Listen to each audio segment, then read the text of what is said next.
আর এই মুহূর্তে যে ব্রেকিং নিউজের দিকে নজর রাখবো, ফের বিতর্কে সন্তোষ মিত্র স্কোয়ারের পুজো। লাইট অ্যান্ড সাউন্ড শো সংস্থাকে চিঠি মুচিপাড়া থানার।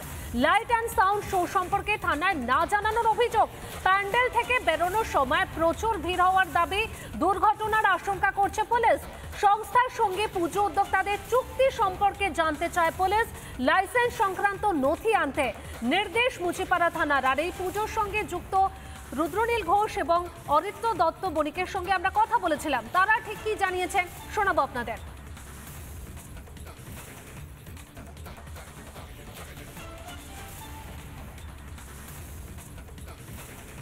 সজল ঘোষের পুজো প্যান্ডেল, সেখানে মানুষের বাদ ভাঙা ভিড়, তার এক একটা করে থিম, সেটা নিয়ে তারা ঈর্ষান্বিত। তারা চান যে লুটের টাকায় তৃণমূলের নেতারা যে পুজো করেন, মানুষ সেখানেই যাক।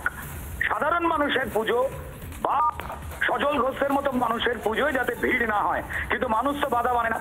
আর এই বিশেষ করে এবারের যে পুজো, যে থিম রয়েছে অপারেশন সিঁদুর, আমি এবং অরিত্র দত্ত বণিক আমাদের যে ক্রিয়েটিভ কাজ সেইটারই প্রদর্শন চলছে।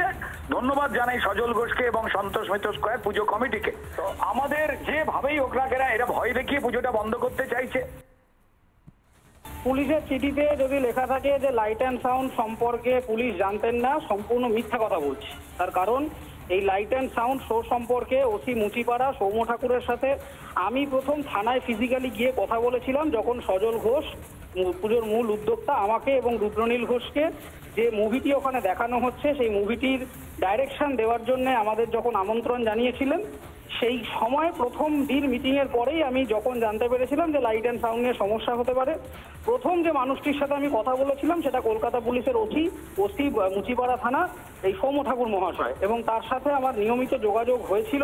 আমাকে সকালবেলা মুচিপাড়া থানা থেকে ফোন করে বলা হয় যে সেখানে নাকি সাউন্ড জোরে বাজছে। আমি পুলিশকে স্পষ্ট করে হুঁশিয়ারি দিয়ে বলতে চাই যে মিথ্যা কথা বলছেন।